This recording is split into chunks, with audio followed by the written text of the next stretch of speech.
Bonjour. Nous allons nous intéresser aujourd'hui à l'une des étapes d'un processus de recrutement, en l'occurrence la présélection et le tri des CV reçus. Donc le tri des différentes candidatures réceptionnées suite à l'appel à candidature, voilà, qui a été mise en ligne sur les différentes plateformes d'emploi pendant un certain temps. Donc, une fois que les candidatures sont reçues, il est question maintenant de procéder au tri et à la présélection des CV sur lesquels le recruteur va porter son attention pour la suite du processus. Donc, en termes de contexte, il faut déjà rappeler que pour une offre d'emploi postée, on peut se retrouver avec en moyenne 300 candidatures, voire 500, sinon plus, donc des candidatures aussi bien locales qu'internationales. Donc, au vu de cette charge de travail, donc les recruteurs cherchent à alléger le temps qu'ils vont passer au tri des candidatures. Parce que ça peut être la phase, surtout lorsque c'est effectué manuellement, ça peut être la phase la plus longue.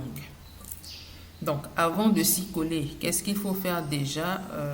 Il faut avoir en tête le candidat qu'on recherche. Donc, ça paraît peut-être évident, mais on ne peut pas chercher quelque chose voilà, qu'on ignore. Donc, lorsqu'on parle d'avoir en tête le type de candidat qu'on recherche, c'est déjà de savoir l'intitulé du poste, quel est idéalement le nombre d'années d'expérience. Est-ce qu'on recherche un senior, un junior? Est-ce qu'on recherche X ou Y années, nombre d'années d'expérience professionnelle, etc., etc. Donc, avoir en tête le portrait type du candidat qu'on recherche va vraiment permettre voilà, d'aller rapidement dans cette étape de tri des CV. Alors, une fois qu'on a en tête le candidat qu'on recherche, parce qu'une fois de plus, si on recherche un comptable, on ne va pas s'attarder sur les CV des commerciaux qui ont postulé. Donc, une fois de plus, l'objectif, c'est d'aller rapidement. Donc, cette étape ainsi réalisée, on passe maintenant au tri à proprement parler. Donc, dans cette étape cruciale, il faut retenir que le principe, c'est lequel? Le recruteur cherche à éliminer le maximum de CV. Donc, c'est l'étape où ça va très vite. Donc, il veut éliminer pour pouvoir se concentrer sur un nombre de CV limité pour la suite du processus. Donc, il va définir ses propres critères.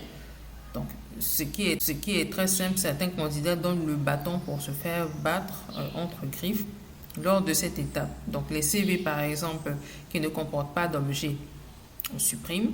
Les CV, les candidatures qui n'ont pas de pièces jointes, on supprime. Les CV, les candidatures également qui ne comportent pas de mail d'accompagnement, etc. ou encore qui comportent des fautes d'orthographe, de grammaire, de syntaxe. Voilà, tout ça passe à la trappe. Donc, on va vraiment très vite, une fois de plus, à cette étape pour pouvoir se concentrer sur un nombre de CV, une fois de plus, très limité. Donc, on élimine également voilà, les candidats qui ont postulé malgré le fait que leur profil ne correspond pas à l'annonce qui a été publiée. Ça également, on supprime. Une fois que c'est fait, on va une fois de plus se concentrer sur les CV qui rentrent plus ou moins dans les cases qu'on a définies. Donc, certains recruteurs vont les classer en tier 1, en tier 2, en tier 3. Par exemple, donc les tier 1, ça va être les candidats qui se rapprochent le plus du profil préféré. Les tier 2, ceux qui sont un petit peu moins voilà, ceux qui correspondent un petit peu moins à la définition du profil qu'on a en tête, et les tier 3 qui ont du potentiel mais voilà, qui ne rentrent pas forcément dans les cases qu'on a définies.